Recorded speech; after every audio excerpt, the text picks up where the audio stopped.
Good morning, everyone. So we are discussing regarding the healthcare agencies.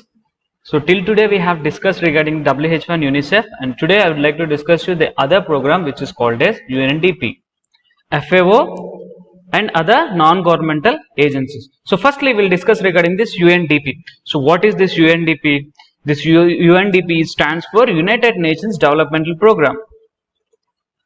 So coming to the UNDP, it was established in the year 1966, and the main aim of this program is to help the poorer nations, mainly help the poorer nations in the developmental aspects in their human and natural resources in a fulfilled manner. And this, if you see these UNDP projects, they are mainly focusing on the economic development, social sector, agriculture, industry, education, science and social welfare. So these are the areas the UNDP projects usually cover. So what are all the activities here means? So it links and coordinates all the global and national efforts mainly to reach the following goals. So what are all the goals means here? Democratic governance and poverty reduction, crisis prevention and recovery, environment and energy, prevention of this HIV and AIDS. So these are all the main focused areas of this UNDP. So coming to the other program, FAO means Food Agriculture Organization. So this Food Agriculture Organization, here it came into existence in the year 1945, and the headquarters were located in the Rome country. If you see this, it was a United Nations organization, specialized agency which is created to look over several areas of world cooperation. So coming to the aims of this FAO, what are all the aims here? To help the nations to raise their living standards. And this food agriculture organization, mainly it is focusing on the nutritional status of the people of all the countries. It is not pertaining to a single country, it is gathering lot of countries. Mainly the aim is to get global coordination and to improve the nutritional status of the people all over the world, and to increase the efficiency of farming, to efficiency of forestry and efficiency of fisheries. So through proper farming and through proper forestry and through proper fisheries, the agriculture, the food needs which had to be need by the people, the nutritional needs which should meet the people are meeting by this program, by this agency. Next one is the better condition of the rural people and better opportunity of productive work. Mainly they want to increase the better opportunities for rural people for their work as well as their living standards. Coming to the activities here, so putting the information within the reach means all the information which was gathered, it was kept in reach for the all people, sharing the policy expertise and providing a meeting place and bringing knowledge to the field. So these are all the activities which are followed by this food agriculture organization. Coming to the next topic, International Labour Organization. So this International Labour Organization, it was established in the year 1919. So what was the purpose means here? Mainly they want to promote peace.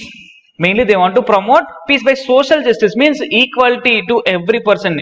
All the persons should be treated with respect, all the persons should be treated with equal privileges, and the working opportunities should be in an equal manner. So here the point, if you see here, to contribute the establishment of lasting peace by promoting the social justice. And next one is to improve international action, labor conditions and living standards, mainly to the workers who are working abroad and to the workers who are working in the respective countries. These people should have an adequate labor conditions, means mainly they want to improve those conditions, they want to improve their living standards, they want to improve their working conditions through an international action. Next one is to improve economic and social stability.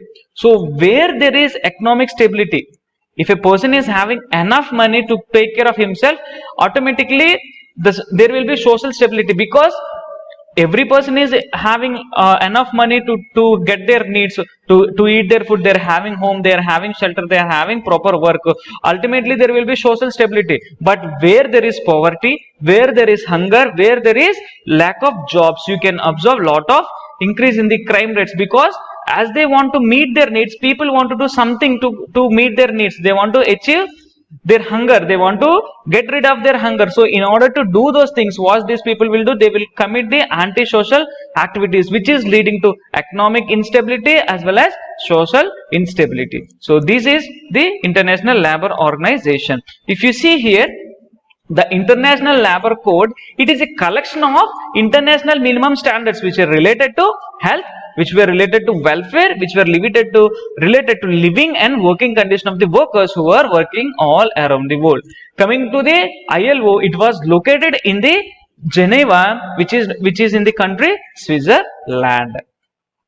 Next one is USAID, United States Agency for International Development. So what is this United States Agency for International Development, and what is the act, what is its importance in the Indian program development? So we'll see in clearly here. See, if you see this USAID, United States Agency for International Development, it is mainly extending to India in 3 agencies.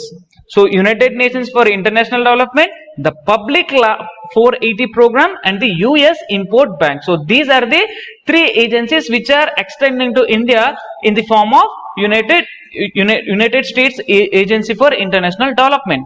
So what are all the activities by this USAID means? Here mainly, these are mainly focusing on the improving the living standards of the Indian people. So they are mainly focusing on the development of Indian people health. Then they are mainly designed to improve the standards of living. The first thing is malarial eradication. So as we all know, malaria, it had been a great problem in India in the past years, but due to the advancement in nowadays, we are able to tackle the disease in a proper manner and through assistance of these agencies like USAID. So the first thing is malarial eradication. Second thing is medical education. They want to improve the medical standards in the country. So through providing proper assistance by establishing colleges, by establishing these projects, and by designing these structures, this USAID is helping the India. Nursing education. They want to improve the healthcare personnel so that the need in the country is met by these people. Next one is proper health education.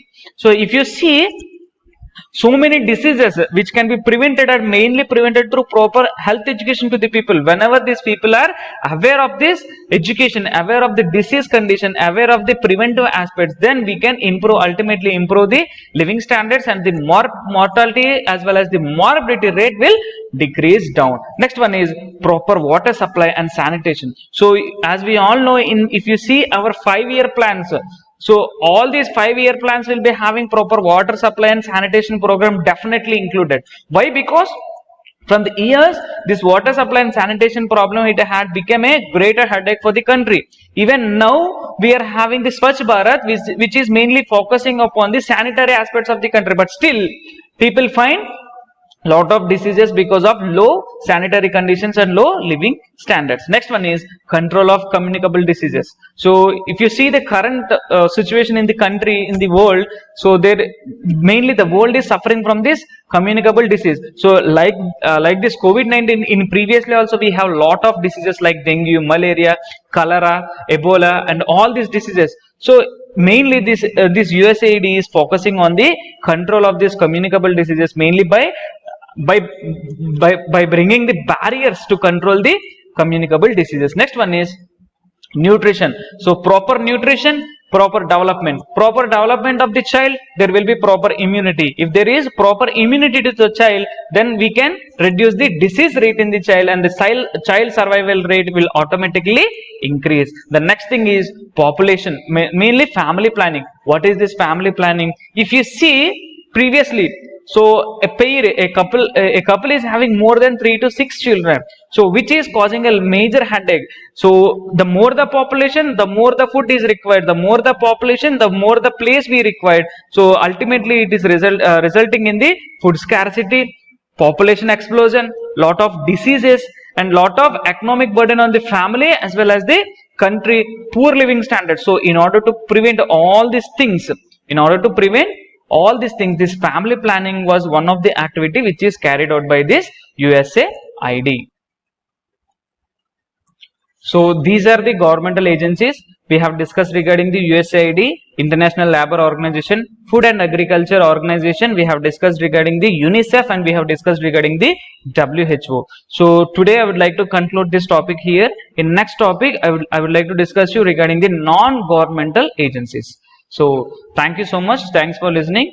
If you have any queries, you can contact me through my WhatsApp and through my email. And if you have any doubts, you can drop it down in the comments also. Thanks for watching. Please like, share and subscribe the channel. Thank you so much.